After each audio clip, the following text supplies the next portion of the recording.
5,000 देगें पकाते हैं। ये मुल्क में मुर्गी, चावल, घी, चीनी और मसालों के सबसे बड़े खरीदार भी हैं। 100 ट्रकों में इनके चावल आते हैं, लेकिन फिर भी मांग पूरी नहीं होती। सेवर की कामयाबी के पीछे भी अल्लाह की शेयर होल्डिंग है। ये रोजाना स्वीट होम के यतीम बच्चों को मुफ्त खाना पहुंचाते हैं। आप यकीन कीजिए, ये यतीम बच्चे इनकी जिस प्रोडक्ट को हाथ लगा देते हैं वो कामयाब हो जाती है और दूसरी पिट जाती है।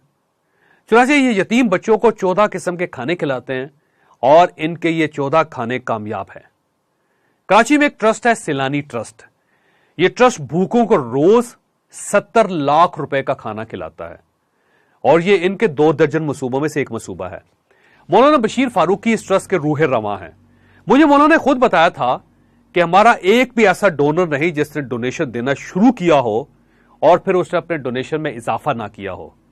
क्यों? क्योंकि अल्लाह उसके कारोबार और ज़र्फ दोनों में इजाफा कर देता है और डोनर भी अपना हिस्सा बढ़ाने पर मजबूर हो जाता है। मैं लाहौर के एक बिजनेसमैन मियां एहसन को जानता हूं। ये एनएम स्टोर्स और लीड्स गारमेंट्स के मालिक हैं। ये जीन्स पैंट्स के सबसे बड़े एक्सपोर्टर भी हैं। इनकी कामयाबी के पीछे भी अल्लाह की शेयर होल्डिंग है। ये भी अल्लाह के शेयर होल्डर हैं। आप इनका ज़र्फ मुलायजा कीजिए।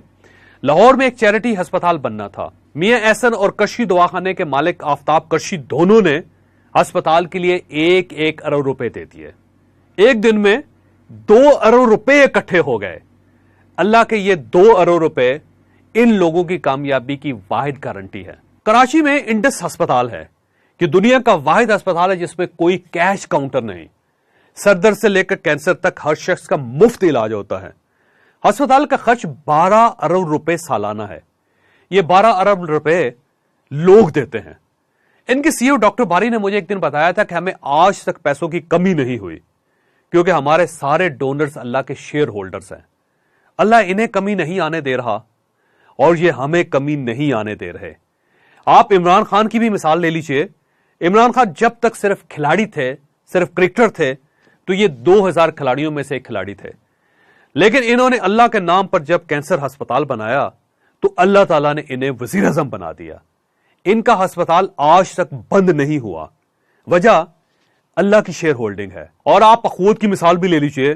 ये तीसरी दुनिया की सबसे बड़ी माइक्रो फाइनेंसिंग एनजीओ है। ये 10,000 रुपए से शुरू हुई थी और ये आज 200 अरब रुपए की ऑर्गेनाइजेशन बन चुकी है। ये बिला सूद कर्जे देती है और आज तक जिस शख्स ने भी ये कर्जा दिया और जिसने भी ये कर्जा लिया, अल्लाह की शेयर होल्डिंग की वजह से उसके रिज़्क में इजाफा हो गया। ये लोकल मिसालें थी। आप अब इंटरनेशनल मिसालें भी देखिए। दुनिया में इस वक्त 41 बड़े डोनर्स हैं। बिल गेट्स इनमें सबसे बड़ा डोनर है। इसने $52 बिलियन चैरिटी की। यह रकम पाकिस्तान के 80% कर्जों के बराबर है। फेरिस में आखिरी शख्स WH केज है। इसने भी $1.25 बिलियन चैरिटी की। ये 41 लोग बिलियनर्स हैं। इतनी दौलत चैरिटी करने के बाद इन लोगों को दिवालिया हो जाना चाहिए था। लेकिन आप अल्लाह का हिसाब देखिए।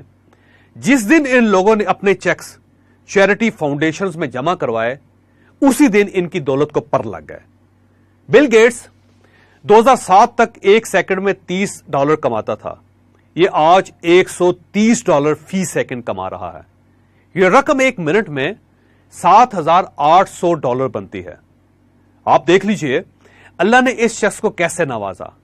इसने इस हाथ से अल्लाह की राह पे खर्च किया और अल्लाह ने उस हाथ में से 5 गुना पकड़ा दिया। यह है अल्लाह के शेयर होल्डिंग। हजरत ईसा अलैहिस्सलाम का वाकया है। हजरत ईसा ने बनी इसराइल से चैरिटी मांगी। अमीर यहूदियों ने हजारों रुपए का ढेर लगा दिया। कितार में एक छोटी सी फकीरनी भी खड़ी थी। उसकी जेब में सिर्फ एक सिक्का था। उसने वो सिक्का निकाला और ढेर पर फेंक दिया। अल्लाह ने हजरत ईसा अलैहिस्सलाम से फरमाया, ये एक सिक्का बनी इसराइल की सारी दौलत पर भारी है, क्योंकि मैंने इन लोगों को जो दिया था, इन लोगों ने उसमें से थोड़ा सा मुझे लुटा दिया। जबकि मैंने इस फकीरनी को सिर्फ एक सिक्का दिया था, इसने वो पूरे का पूरा मुझे दे दिया। इस पूरी बस्ती में ये मुझे सबसे ज्यादा अजीज है, तुमसे भी ज्यादा अजीज है। मैं आपको हरगिज हरगिज ये नहीं कहता कि आप इस फकीरनी की तरह اپنا سب کچھ اللہ کی راہ میں دے دیں. آپ پارٹنرشپ سے شروع کریں, پارٹنرشپ سے آغاز کریں.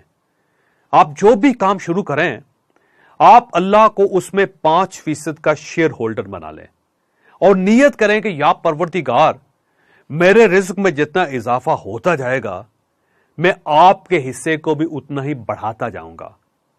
آپ اس کے بعد کمال دیکھیے, اگر آپ کا بزنس کامیاب نہ ہوا, اگر آپ کے منافع میں اضافہ نہ ہوا, تو آپ اپنا نقصان مجھ سے آ کر لے لیجئے گا.